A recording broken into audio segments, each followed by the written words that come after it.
Good afternoon. So my name is Anne de Visser from the University of Amsterdam. So it's a pleasure for me to actually chair this last session, this last plenary session, Physics at Veldhoven. So it's a pleasure and an honor for me to introduce Erik Verlinde. So Erik is Professor of Theoretical Physics at the University of Amsterdam. So he's kind of a renowned speaker, I think. So he's also one of these few physicists in the Netherlands who actually has his, to whom a wiki page is devoted. So you can find some history about his life there. So let me just tell you a few things. So actually he received his education at the Utrecht University. So he did a master thesis under Gerard Hooft. Then he continued with a PhD under the supervision of Bernard de Wit. And then after the PhD, he actually went to the Institute of Advanced Sciences and Advanced Studies in Princeton. And then he was first postdoc, then he became permanent staff. He also spent a while in CERN. Then he went back to Princeton University, where he became a professor. And finally, in 2003, he landed in Amsterdam. So his research deals with string theory, gravity, black holes, cosmology. In 2010, he actually he attracted quite a bit of attention, national, international, with a paper in which he argued that gravitation is not a natural force, but emerges from entropy associated with microscopic information.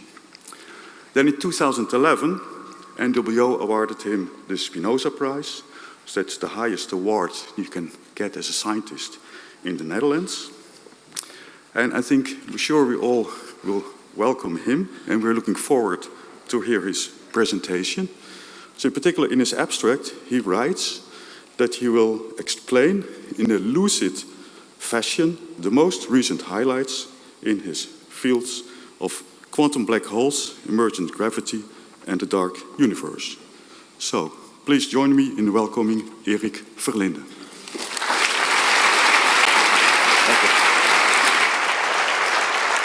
Thank you. Well, thank you very much for this nice introduction, and also for you all to come here to this last talk of the conference. I'm going to tell you about what I think are exciting developments in theoretical physics. Yes, I'm a theoretical physicist, and therefore I will indeed talk about developments that are maybe not that closely related to our everyday life, maybe less than the previous speakers. I even wondered when I looked at the logo of our conference how my talk would fit in. So the only picture I could think about is the space shuttle, but there's the logo physics inside. So I'm not going to talk about the physics inside the space shuttle. There's also physics outside of that, and there's particular physics associated with the space and time, and the universe around it. And actually, I'm going to think about, indeed, the physics inside space-time. You may wonder what that is, because space-time and empty space-time, there's not much seem to be happening. That's actually not true. When we think about, indeed, the problems of quantum mechanics and black holes, we discover that actually space-time has material properties. And when we have a material, we can ask what it's made from. And then the equations that describe the material, you can understand those better if you indeed understand the constituents of matter. And we're going to do the same thing with space-time. We're going to indeed think about its constituents. It actually turns out that space-time indeed has properties that you can compare to material properties in the sense that it can be deformed. And very much like sort of elasticity, when you push it, it also changes the object also changes its shape. And we understand this indeed by microscopic picture. The same we're going to do for gravity. Actually, I'm going to start with a small experiment. Indeed, I'm going to do this idea of elasticity with a material that bounces. And we can calculate this by using a law that is basically Hooke's law, that if a certain force applies, then its shape changes. And this bouncing you can do with an elastic material. And this material indeed has similar properties. And I just describes or show to you how it bounces. But also if I push it, it will change its shape. The same happens with space-time. Now, so I'm going to talk about gravity. I'm going to indeed tell you how this new field is being developed, where we understand better of what the microscopic description or the constituents of space-time are. So we want to know the physics inside basically empty space-time. And gravity gives us already a very important hint, because gravitational force acts between bodies which are separated just by empty space. And Newton already wondered about this. I'm not going to promise not writing any equations, because, I mean, as a theoretical physicist, I work with equations. This equation must be quite well known. This is Newton's law, and actually goes like 1 over r squared. I'm going to immediately make a comment about it. The 1 over r squared you should think about also as being related to the way that area grow also with an r squared. Because in this talk, this presentation, I'm going to indeed emphasize the role of the area in space. So this is Newton's description. Of course, it's not the final answer. Newton's theory works quite well, but not in all circumstances. And this is where Einstein's theory came along, and Einstein thought about space and time more indeed as an object or something that can curve. And then you get these pictures, well known, where if you have a mass that somehow the space and time curve around it. And in the description of Einstein, this is the way that planets move around the sun. But he could also describe many other phenomena, and in particular he can describe how light behaves in space-time, but also how space-time has ripples like gravitational waves.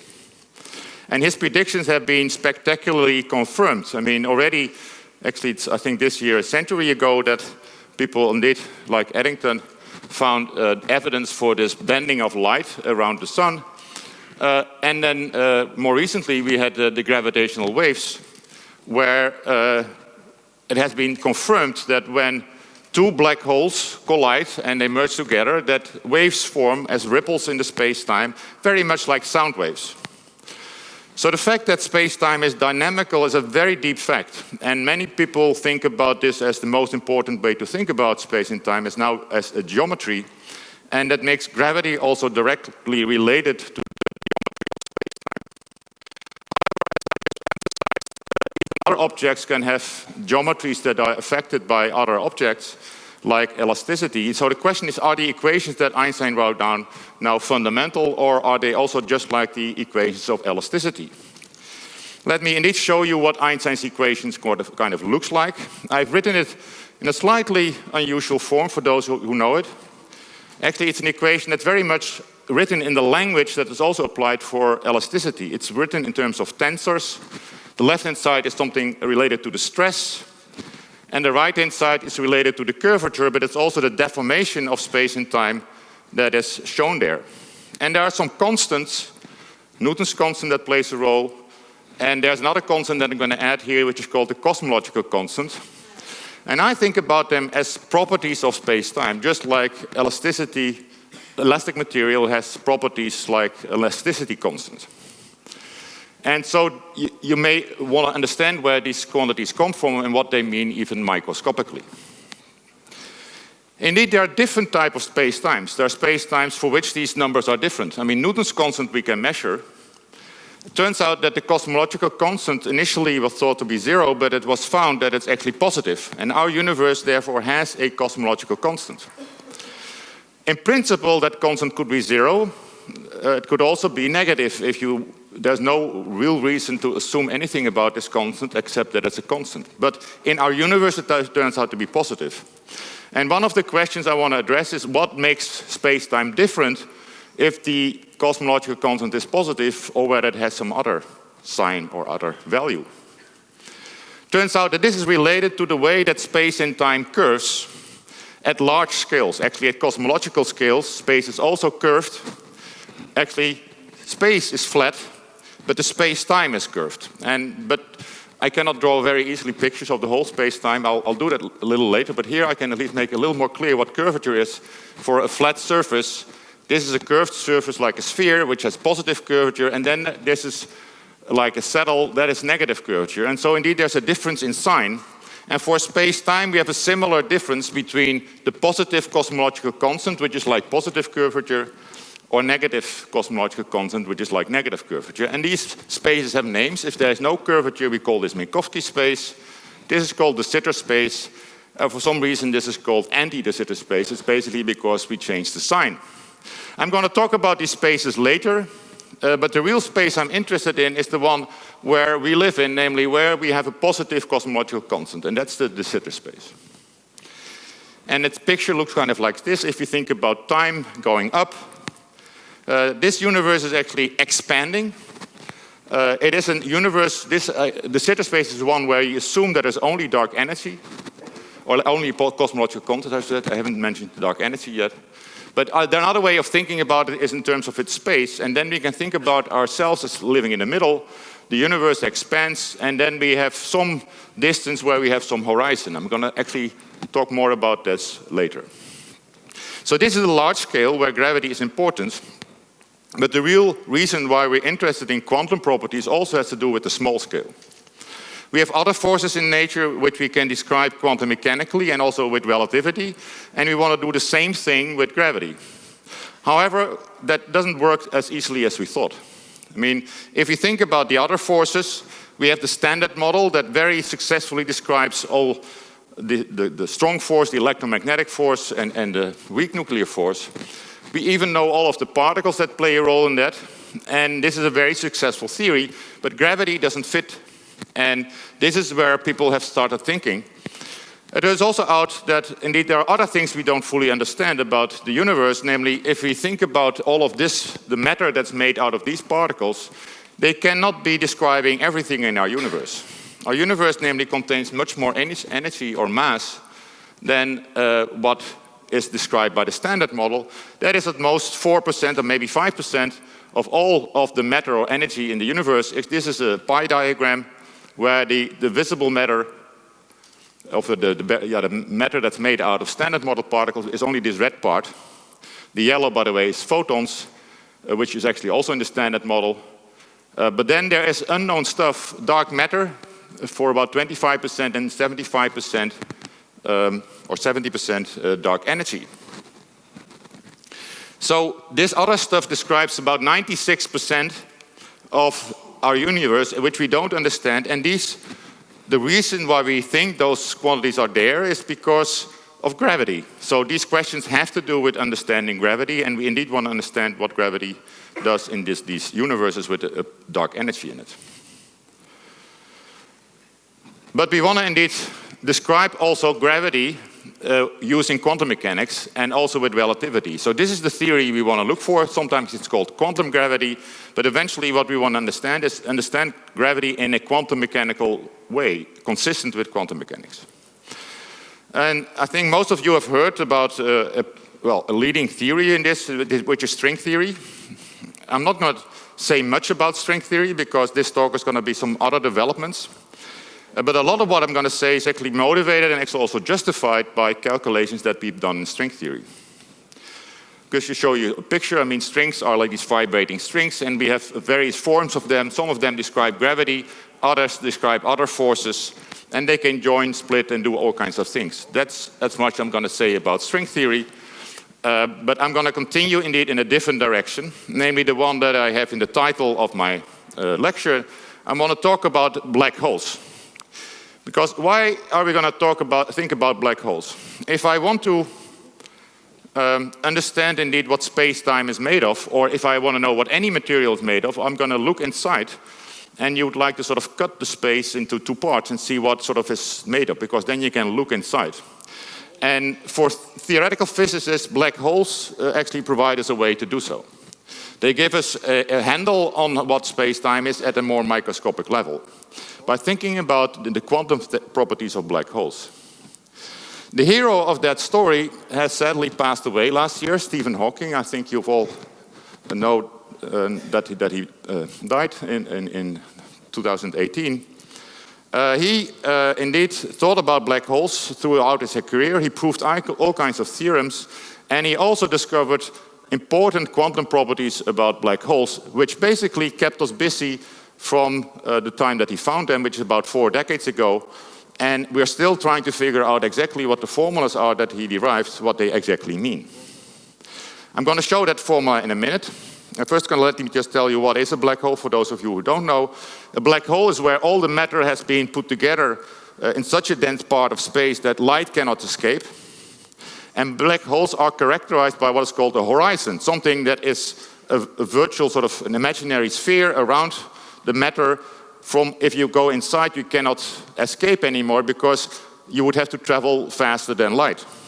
And the size of a black hole or the size of the horizon is determined by the mass. A heavy black hole has a larger radius, it's called the Schwarzschild radius, than lighter ones.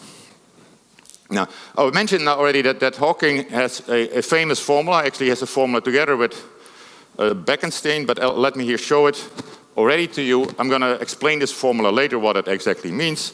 But it indeed has all of these constants of nature in it. It's a formula for an entropy. It's an entropy of a black hole that's going to be expressed in terms of the area of its horizon. I already announced that area is going to be important in this presentation.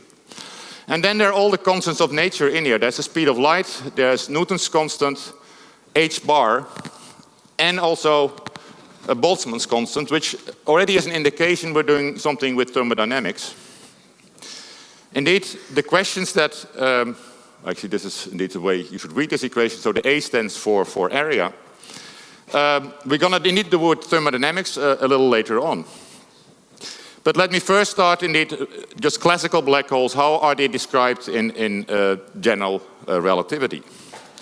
So general relativity space-time is curved, but near a black hole it's very much curved, and even the time gets changed.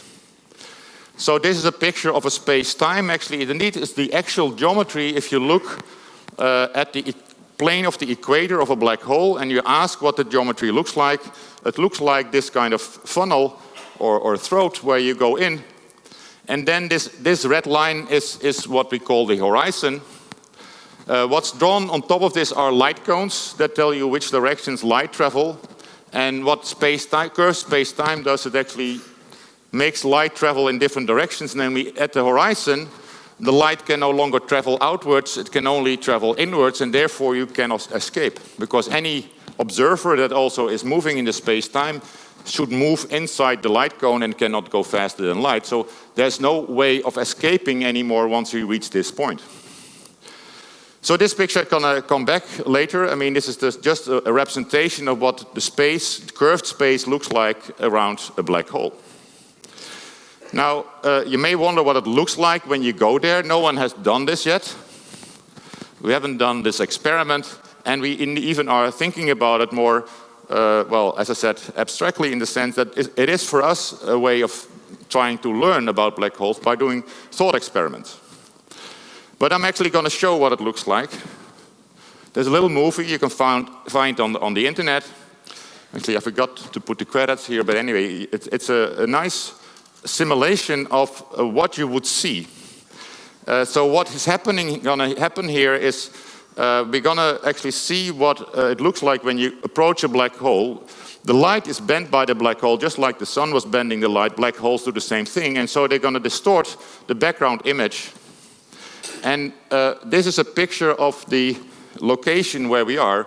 So the black hole is in the center, and the red line is the horizon. We're going to be here, and we're going to be moving around. And we can circle around the black hole without falling in this green region. In the yellow region, we have to use our engines, and then we can still have it with the rocket, like a space shuttle. We could actually stay out. But if your fuel is gone, then you fall in. And then, indeed, this red zone, orange zone, there's no escape anymore. And then eventually, when you're at the red zone, you're inside. And so here's the picture, the movie goes. I hope it goes. Oh yeah, the other thing I should mention, on the right, there's a clock. And there's a difference between the clock for the person that stays outside and the one that falls in. Actually, the time starts slowing down. So if you would send signals to someone outside, it would take a long time, and eventually it even stops when you reach the horizon. So the horizon is this sphere. There's a north and a south pole. The lines are drawn to guide the eye. They're not lines on a black hole, but anyway, this is just a way of seeing it. But now we indeed are falling inside, and this is where we sort of, well, had no escape anymore. And now we're inside a black hole, and the question is what happens there? And it is actually a matter of debate what is happening there.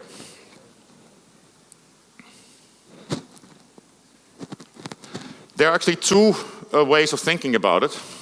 One, indeed, and actually that is actually what happens when you cross the horizon, you fall in, and eventually you hit the center, and there is a singularity. This is the left picture. But if you actually look at the geometry at the moment when you cross the horizon, at one particular time, then actually the geometry looks like this. I told you there is a throat, and then there's a horizon, which is this yellow line. Actually, I've drawn it a little deeper than in the other pictures.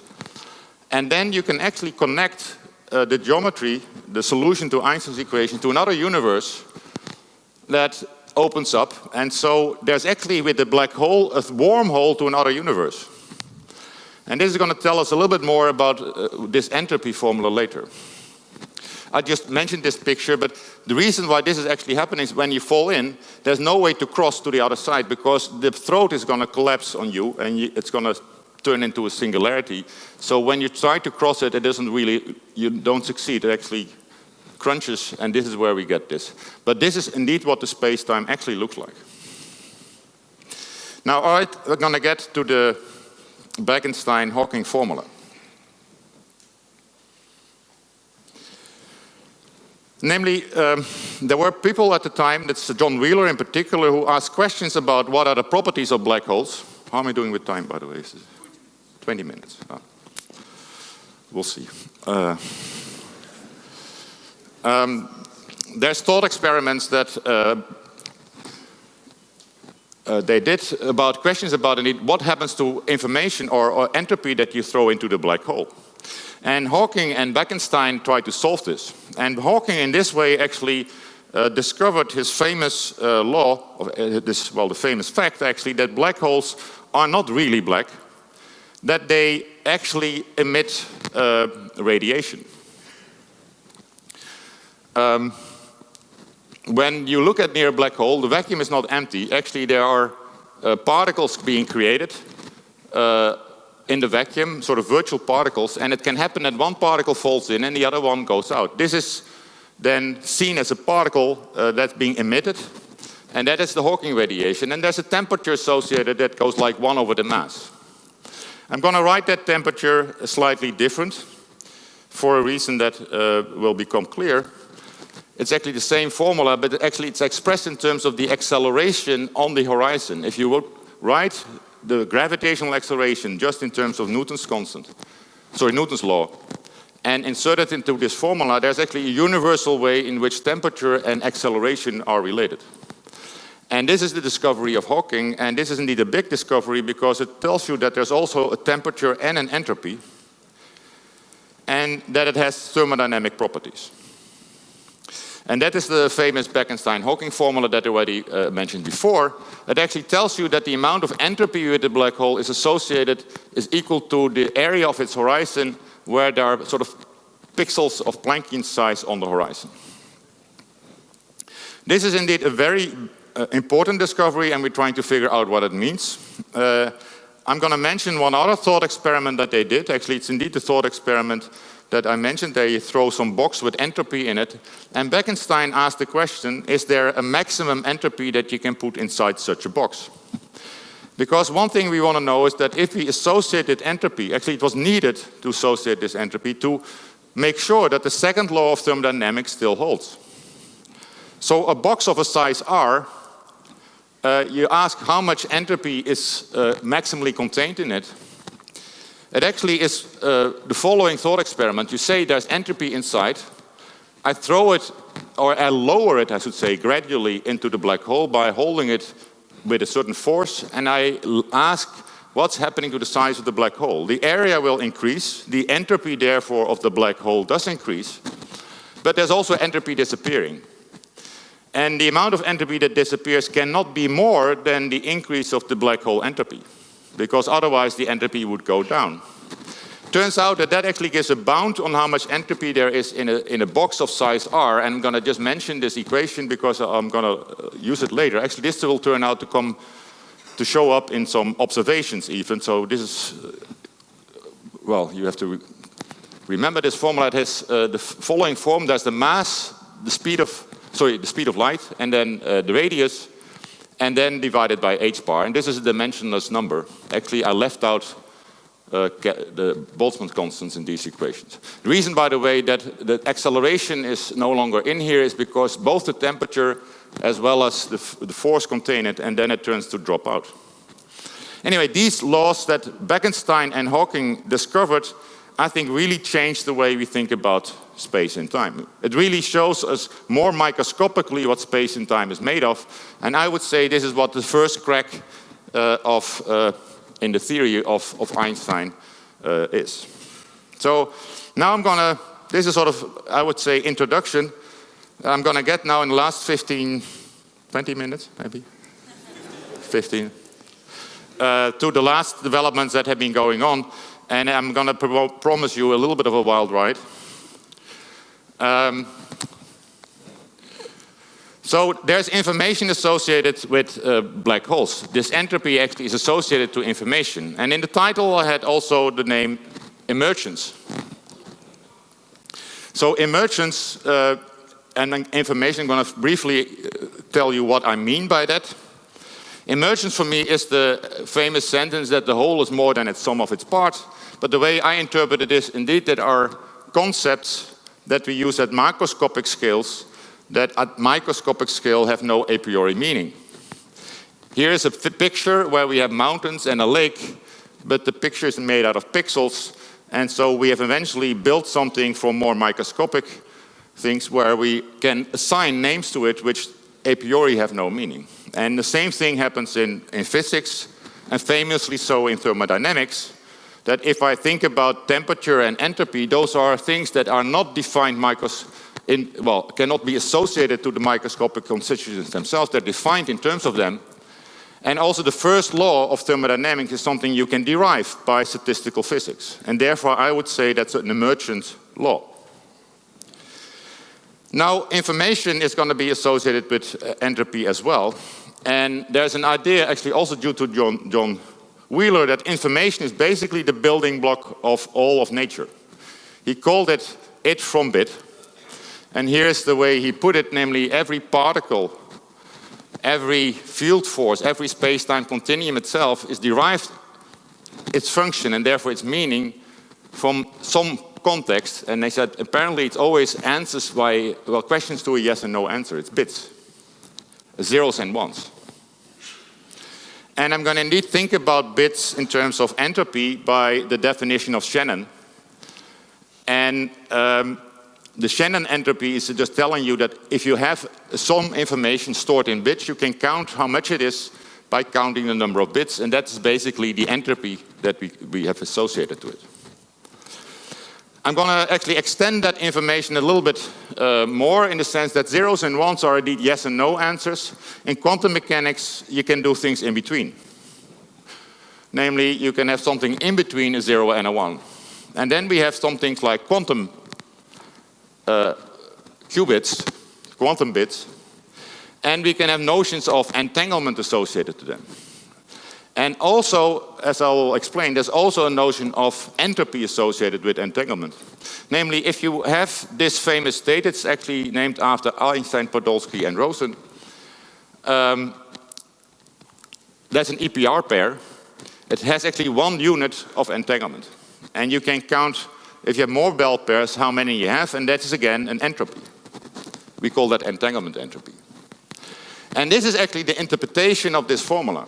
If you think about Hawking's derivation, there were particles being created in pairs, and those are actually entangled pairs in the vacuum. And if you count the number of pairs, it actually is a number of zeros and ones, well, quantum qubits, and that entangled pairs is actually what gives you the area. And so this is the new insight that we have obtained, is that there's a way of understanding the way that space-time is made. It's made from information, but actually entangled information. And this has been coined in a slogan. EPR, that's actually Einstein, Podolsky, Rosen, but the people that found this bridge that goes from one side to the other is actually they are Einstein and Rosen, the same Einstein and Rosen. And it's called the Einstein-Rosen bridge. And there's a relationship because this gluing of space together is actually due to the entanglement between here. And this is slogan is called ER is EPR, or the other way around, EPR is ER. They are equivalent. And this is the way we think about how space-time actually forms, is by gluing things together. I'm afraid I'm going to skip a few slides in view of time. Indeed, I'm going to say indeed that gravity is emergent from this entanglement. Turns out there is a first law that we can write down also for black holes. And that first law actually is derived from the Einstein's equations. So there's an Einstein equation that tells you if you add some matter to the black hole, it changes the area by an amount. If I take these equations that Hawking and Bekenstein wrote down, this equation is equivalent to that equation. So I told you that this is an emergent equation because we understand it microscopically, and that actually means we can also understand this equation microscopically. Emergent gravity has been studied also in another context in string theory. And actually this is where the story is that most of string theorists actually work in the other universe, namely the one with the negative cosmological constant, anti-de Sitter space. Because what happens there is there we can indeed describe everything with qubits that are sort of written on the boundary. We have a theory that lives on the boundary of this space, and we can describe what's going on inside. And there's a gravitational theory. This is called the ADS-CFT correspondence, and has been talked about actually in one of the parallel sessions by Jan de Boer. And it has been studied a lot because here we have a very precise way of describing the microscopic theory, except it is indeed not the universe we live in. And actually this is a situation where we can indeed test that space-time has material properties, and people even use it to do things in condensed matter. And also test this idea, namely that space-time and entanglement and areas are related. Actually, in this case, we can calculate an entanglement entropy of the microscopic theory and relate it again to the Bekenstein-Hawking formula and verify that idea of EPR is ER. And these developments, as I said, have been studied and actually are being worked on by a big community in our field. And the way that we think about it is indeed that space-time is sort of glued together by entanglement, in the sense that if there's two regions of space that are entangled, the amount of entanglement tells you what the area is that connects them. If that amount of entanglement disappears, the space will disconnect and fall apart. We have ourselves a community working on it. I mean, the whole program of, actually one of the last FOM programs, which is called Scanning New Horizons. These are my colleagues in Amsterdam, Groningen, and Utrecht, and Leiden. There's a competing group in the US, indeed, with the title It from Qubit, sort of the slogan of Wheeler, but now applied to the qubit. And these are, well, collaborators or competitors if you want. But indeed, we're working on this question, how do we understand emergence of space-time? Now, I hope I have 10 minutes. Good. 9 minutes. Now I get to the part about de Sitter, because now I want to indeed say, how does this change? So most of the theorists work in anti-de Sitter space because they're more comfortable there. They know what happens on the boundary. And you should compare it to when you want to develop quantum mechanics, you look at the outer orbits of electrons, because there at least you can think about them classically. If you want to really solve it, you have to go inside. And for de Sitter space, we have to do this. De Sitter space we have an entropy. I already said something about the number of the energy, but it turns out that the entropy is actually much larger than we actually observe. And actually I'm going to argue indeed that there's much more entropy in the universe than we know about a priori. Black holes, for instance, can have at most 10 to the 100. So this is de Sitter space. I already showed a bit of that. This is anti-de Sitter space, which has a boundary.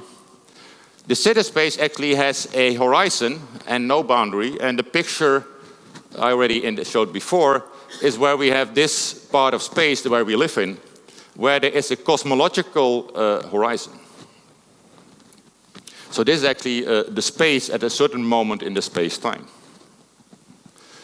So it has a cosmological horizon because the universe expands. There's a Hubble constant, and actually, when there's only dark energy, the Hubble constant is really constant. I call it H0 because I'm going to identify it with our current value. This is the Hubble law, namely that the universe expands with a certain velocity that depends on distance. If this distance is so large that this becomes the speed of light, this is where we have horizon, because then things are moving away from us with the speed of light. And this distance is exactly sort of the horizon as far as we can look in the Sitter space. Now, this horizon behaves very much like a horizon of a black hole. And the same formulas that I've been showing you before actually apply here as well. There is, again, an entropy associated to that horizon, except now the horizon is incredibly large because our universe is enormously large. It's like 10 billion light years or more. And therefore, the amount of entropy that I'm writing down here is enormous. It's 10 to the 120. The temperature is incredibly small. And therefore, it's a universe with many, many states, a lot of information, but a very slow dynamics because the temperature is very small. This is a new way of looking at our universe because this entropy is usually not taken into account. So indeed, this is a number I mentioned, 10 to the 120. That would be if I apply the same laws that we have learned from black holes to our universe. Now, I'm going to say that this way of thinking about it actually has observational consequences. Namely, I'm going to think about how gravity appears when I add some matter in here. I mean, here you see our planets, but I can also think about a region where the galaxy is sitting here. And then we can ask what is happening due to how do gravity emerges in this situation. This is a different space than the one that we have been studying in anti-de Sitter space. And I would like people also to, in my colleagues in particular, to think about this problem. So what is the observational consequence? I'm going to indeed claim that what we're observing in galaxies actually is a result of this. So if you look at the rotation curves, this is where you think about a galaxy as rotating stars around the mass in the center. You look at what happens as a function of the distance. The velocity is measured by just measuring the redshifts. And you find that the observed velocity actually stays constant, while you would expect, based on the visible matter, that the velocity would go down. And this is normally explained by adding dark matter. But it actually happens at one particular value of the acceleration. So acceleration is v squared over r, so I can calculate what it is for every galaxy. Turns out it happens always in the same value if this quantity, so the acceleration, is smaller than a number determined by the present Hubble constant. And there's no a priori reason why that should be the case. You might have said, I can add any amount of dark matter. This is an observable fact. There's another observable fact, namely that the amount of dark matter seems to be very closely related to how much dark matter, how much normal matter there is. So here I have the two accelerations. One is the one that's being observed, and the other one is that what's being determined from the matter that we see. I'm going to claim this one is closely related to this one, and actually this is shown in this plot. Here we take the logarithm of the observed acceleration, and this is the logarithm of the acceleration due to the baryons. And this is a relation that sort of comes out, and it's the relation that you find when we look at this line. I mean, if there would be no dark matter, we would be sitting on this line, because then the two accelerations are the same. So the fact that it deviates is due to dark matter. But the amount of dark matter seems to be very closely correlated to the amount of baryons. And indeed, that's expressed by this relation. This is found by looking at galaxies, and this is these authors that found it, and this many data points. This plot has been extended quite a bit by the people from the KIDS collaboration, and in particular Margot Brouwer, who thought about testing some of these relationships using weak lensing, where you look at the deformation of galaxies in the foreground due to background or background, I should say, due to foreground galaxies, due to bending of light again. And then you can figure out what the gravitational field is much further out. And this is the plot. So these are the data that McCoff et al. Had. The same relation actually holds much longer. And actually, this is the linear relation that's found in the log-log plot between observed acceleration again and the baryons. So how is this explained? Indeed, if you think about the emergent gravity, actually the picture is like this, and this is going to be one of the last slides, actually. Well, two more. The picture is like this. There's matter in the center, and actually there's dark energy around it, where I've indeed said there's a lot of entropy associated to that. I'm going to indeed ask what is the consequence of this presence of the matter on the gravity of some test mass. Turns out there is a crossover between the dark energy region and the normal matter region, and I already told you what that is. Maybe I should first show this. Yeah. Actually, I told you that there is an critical acceleration where this is happening. And that relation can be rewritten precisely in the form of this entropy associated to matter. So what is written down here is an inequality that actually holds, when this holds, actually this is start happening. And this has a very natural interpretation. The right-hand side, actually this is what I explain here, is actually the entropy that you can associate to the dark energy. If you take this entire entropy and you ask, if I distribute this over the total volume, what is the amount of entropy inside this volume? You get actually this expression. And the left-hand side is the entropy that actually matter removes. So there's actually a natural explanation, and that's the final slide that I want to show. And that the empirical fact, this is an empirical fact that has been observed. This is this entropy that Bekenstein found. When that's smaller than an entropy that is associated to the dark energy, actually this is when these effects of dark matter seem to appear. And this, I claim, indeed can be explained naturally, at least the qualitatively, but actually also quantitatively by emergent gravity. And actually, I've, even in my paper, verified this relation by deriving an equation of that form. So I want to conclude, indeed, that these people actually have tested, by testing this relation, that indeed the ideas of emergent gravity can explain phenomena in galaxies due to the fact that indeed the entropy in our universe is not just that of the normal matter, but actually there's also entropy associated to the dark matter, dark energy. So this is in a paper that Margot Brouwer wrote, also together with my own PT student, Manus Visser, who is here. And they indeed verified that this relation holds up to very precise precision.